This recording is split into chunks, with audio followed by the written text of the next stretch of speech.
How's it going, guys? My name is Zach with the Movie Castle, and today we're going to be talking about Tales from the Darkside.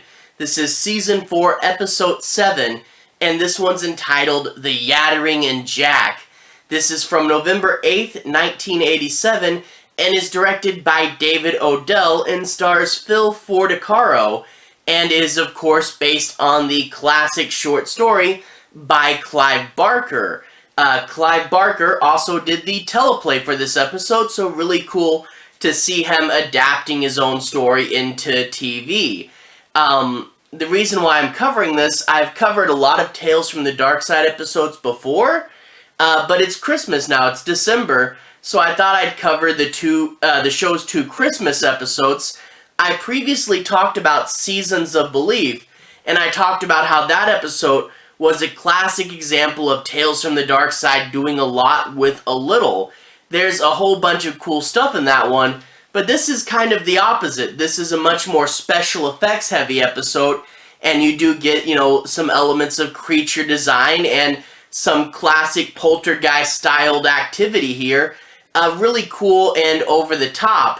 The episode's basically about this lower level demon trying to terrorize this guy until he breaks, but this guy is the most innocuous guy ever, and he'll see something like, the mirror breaking and going, I guess it's the house's foundation settling. So the idea that a demon would get really frustrated because this guy is just flat out ignoring it, it's a really funny concept. This is, of course, a story from Clive Barker's Books of Blood. Really gotta love all these stories. Lots and lots of classic stuff there. For those of you guys who are unfamiliar, Clive Barker, you know him for things like Hellraiser and Candyman. He wrote a 6-book series, the Books of Blood, and in these books, they were all full of short stories, and even though they were short, they were all really well developed and really interesting with really cool and far out ideas.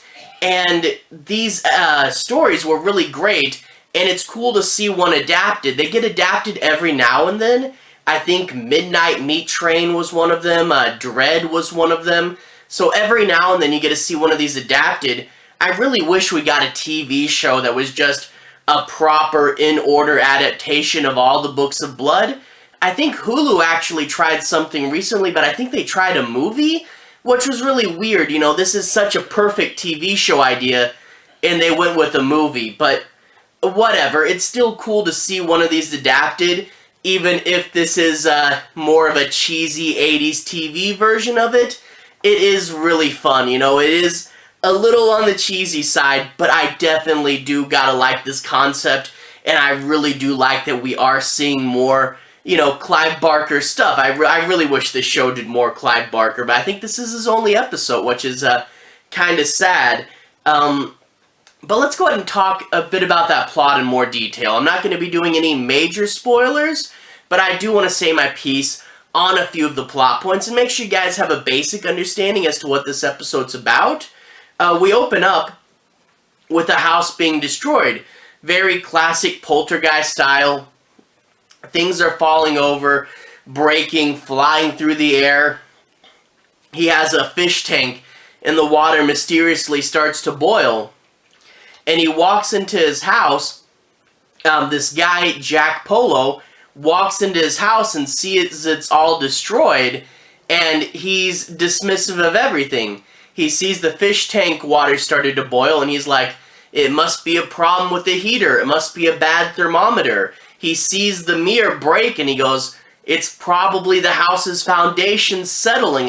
You would think a house being this old, it would have fully settled, but whatever. And, something flies through the air. Must be a raccoon that got in. Better call it exterminator or something. So any little thing that happens, he's not going to jump to the supernatural. He very much doesn't believe in any of this, and he goes, there's a calm and rational explanation, and even if something horrible or sad happens, he has his motto, Que sera, sera. Whatever happens, happens, and it's impossible for this evil spirit to get under this guy's skin.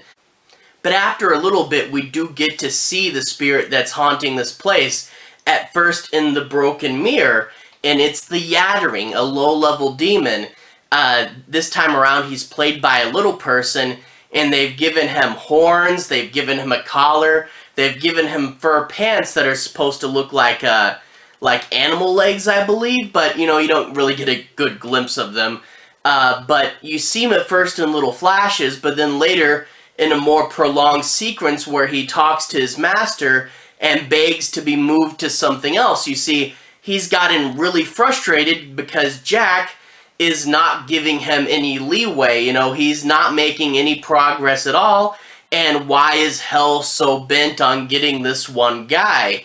Well, his master says, don't complain, you can do it, you've had training for this, go and haunt this guy. And the demon begs one last thing, hey, can I please touch him? Because this would be so much easier if he could just attack the guy flat out. But the master says, hey, that's the big no-no. You can haunt him, you can scare him to try to get to break his sanity, but you can't touch him, you can't attack him. It's in the Treaty of Job that they're not allowed to do this under a very harsh penalty. So that's the rule. He can scare him, but he can't attack him, he can't touch him, and he has to use his wits to break his mind without physically attacking him. So Jack is dismissive, all this is going on, he doesn't notice any of it, and what he sees he plays off as nothing. But Jack does have a surprise coming in. His daughter shows up for Christmas. Now him and his wife have separated, and he expected the daughter to go over and see her mom. But she goes, I couldn't stand the thought of you alone for Christmas. I wanted to come over and help you out. I want to be with you for Christmas. Now, even though he wants to see his daughter and he likes that, this is a few other things coming into play. Obviously, another person that he's cared for is thrown into the mess, and it's going to be a little harder to explain things away when you have to explain them to someone else, and she's going to see the craziness. The craziness is going to increase knowing that there's someone else here, but also she's going to say, Dad, just why are you being so dismissive? You know, so it's going to be a lot harder for her when this happens. You know, it's going to be a lot harder to just play it off when you have to play it off with someone else, you know? So that is where we get into the heat of things, but I don't want to go any farther than that. No major spoilers, you know? But anyway, one thing with this story is I have read the original short story. It's a really good story, and I also did read the graphic novel adaptation. If you guys want to see me talk about that at the end of the video, the Christmas playlist should pop up, and my review for that should be in there as well if you want to see me talk about that. But you do notice in this version a few differences, you know? First and foremost, this is an American show, and in the other two versions, Jack is like pretty aggressively British, you know? So it is kind of weird to see a non-British version of Jack, but I mean, that is what it is, right? Que sera, sera. But there's a few other things, you know, not being a book, you don't get as much thoughts and planning, you know? Like, a lot of this story you get inside the Yattering's head, and then later on you get inside of Jack's head, and there's a whole lot that's explained, and you get to see how they're moving against each other, and that's really not there. And also, because of this, you do have like an overly long explanation scene at the end of this episode, but then again, it's TV, it's kind of how you have to do it, because you can't really get inside the characters' heads in TV.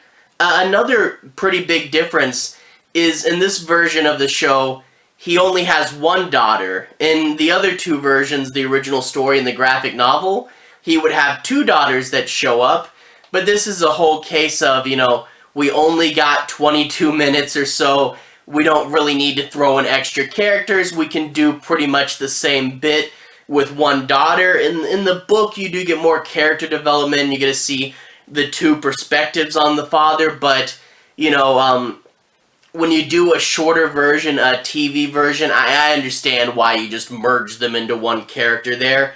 But speaking about it being shorter and quicker, that is another thing, you know, this moves through the story pretty fast, you know, I'm like, oh wow, we're already close to the end. In the original story, you know, it's you're going to your family, you're spending time with your dad, but has he gone a little, you know, weird, you know, in his time being alone? And you really do get the sense of going somewhere for Christmas and being there for a few days, and, you know, this version of the story, it really does feel like it takes place in under an hour, you know, so it doesn't feel like you're settling in for Christmas like the other two versions. And here it's like, oh wow, that was all over pretty quickly, you know, so the story does move at a lot rapider of a clip, you know, and I kind of wish that they did try to give it more of a sense of time, like you're there and you're settling in. But again, this is the quick, you know, 20-some-odd minute version of it. But overall, even though there are these changes, it really is a fun story. Just that initial concept of something haunting your house, and the guy that he's trying to haunt is like, ah, it's nothing, you know, que sera, sera, whatever. And that's just such a good concept that it's great to see it adapted here. The idea that, you know, yeah, something's haunting my house, but I don't believe it, I don't care, you know, and that's a really fun concept, and getting to see some creatures this time around, it really is a cool, cheesy little holiday special, and I really wish we had all of the Books of Blood adapted, because this is pretty fun. But anyway, I definitely enjoyed it, even if it was kind of a cheesier take on the story. But it is definitely fun, and I would recommend checking it out for Christmas. Anyway, to everyone who's watched so far, thank you for watching. To everyone who's liked and subscribed, thank you. You really are helping the channel out. I'll leave a relevant playlist on the bottom. If you guys want to see more, you can click there and see more. This should be my Christmas playlist, where you can find me reviewing movies like Silent Night, Deadly Night, or Rare Exports, or this is where you can find my review of the graphic novel version of Yattering and Jack. Anyway, have a good day. I'll see you guys again very, very soon. Relevant playlist on the bottom. Have a good day now.